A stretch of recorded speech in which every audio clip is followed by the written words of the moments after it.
Well, I had the fortunate opportunity of being able to retire quite early, and I took a year off at home, annoying my wife, doing not much, and got quite good at doing it as well. But I decided to go to our local Polytech and spend a couple of years doing the Cisco routing course and some security, electronic security papers. And during that period I discovered that the internet wasn't such a big deep hole. It was just one computer talking to another one that weren't physically in the same area. So that led me to trying to put internet into my home, because the internet connection to my home was far from ideal. And so I erected a tower at my building after I'd visited 3 other WISPs across New Zealand. I'd visited Ronald Bryce in the North Island, Ray Taylor and Chris at AmeriNet, and I modelled my desires for the internet on what I derived from those 3 visitations. And I erected the tower, sent it to my home and thought, hell, this is good. A friend of mine then, who was actually a prison officer, who lived out just a bit beyond me, said, well, hey, can I get it at my place as well? And I said, of course you can, piece of cake. However, he was down in a small hollow which proved unobtainable, and so I spoke to another friend of mine who owns a hill on the out at Hedgehope, and there we built our first tower. So I sent the signal from my tower at my office to Hedgehope, and then sent it 7/8 of the way back again to reach my friend who couldn't reach it. So that's the WISP was born. So from there we progressed quietly initially, and from my learning at the SIT I discovered that I was like being a kindy kid at high school. I wasn't that good at it really, because it was such a diverse field. And when I went and saw Dale Roberts at Go Wireless and told him that I wanted one of these microtik routers, he said, I don't think so. What you need is a ubiquity router to cut your teeth. So I realised that I needed to put some people around me that knew a bloody sight more than I did. And so I revisited my previous life and to discover where I could find the best network engineer that I could possibly lay my hands on locally.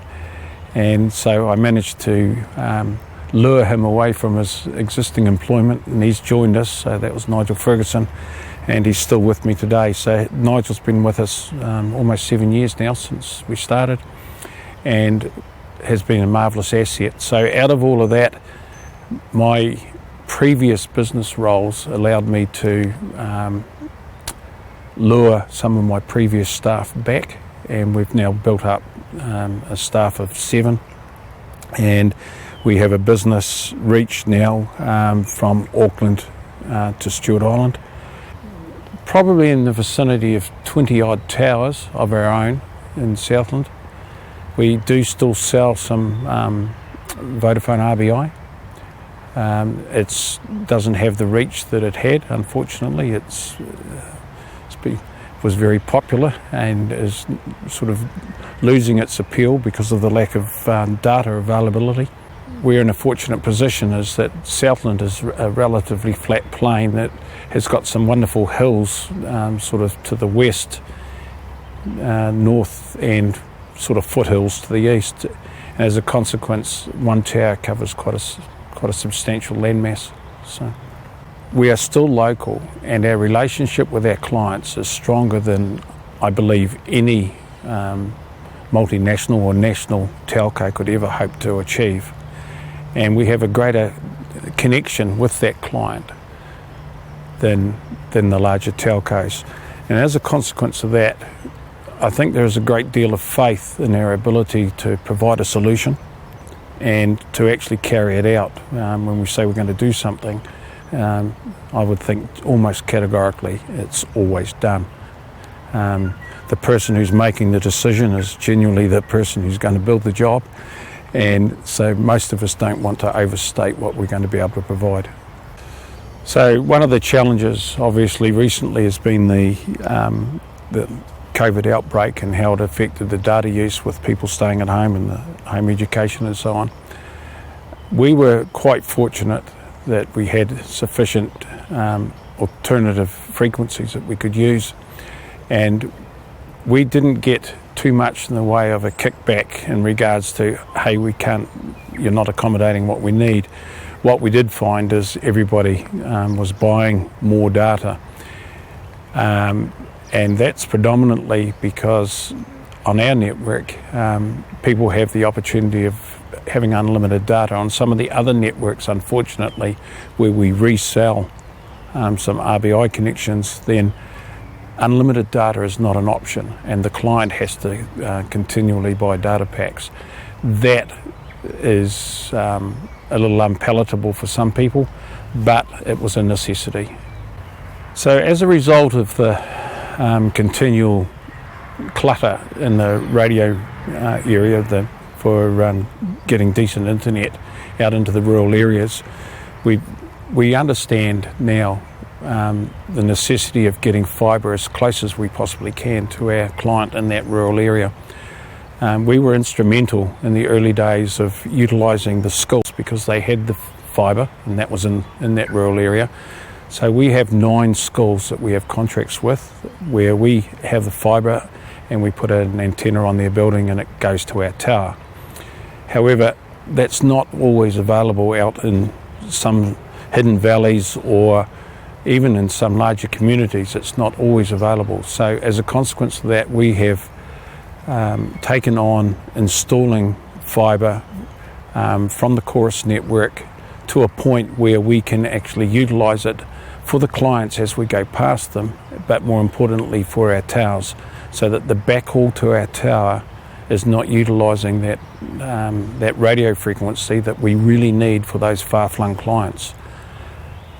Our point of view there is that the clients' needs are getting greater and greater, and the closer that we can get fibre to our radio tower, the more useful that will be. And unfortunately, radio has got its limitations from that point of view in regards to how much you can get through. So where there is congestion, we want to get fibre to a new tower or to an existing tower that hasn't got it, and then that radio, which will be an important element in that last hop to the client, is getting its maximum use. Well, I think the future for WISPs is quite positive in some key areas where they are hard to reach. The recent proliferation, I suppose, of information regarding the upcoming IoT, the Internet of Things, will put WISPs in a fabulous position for 2 reasons. One, they've got a great relationship with their customer, and 2, that we've got towers in places where it is unlikely and unprofitable for anybody else to go and build one, and they are an essential element in getting that data from the rural sector back into the databases for the people that want it. And they're also obviously going to help the farmer on his day-to-day use. And as time goes on, I think we've all discovered that compliance with various issues has become, bigger and bigger. Our health and safety and all of those things are becoming more and more regulated, and that data needs to be gathered in the most efficient way possible. It seems silly to be running around with a pen and paper if you've got a little gadget that will sit out in the paddock and do it all for you. So the long-term part for the WISPs, I think, is good.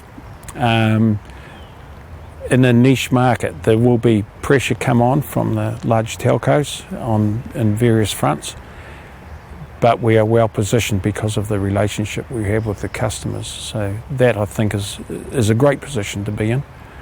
And I believe that we are agile enough now as a group that we will be able to negotiate with any of the organisations that require any of that data off our rural customers.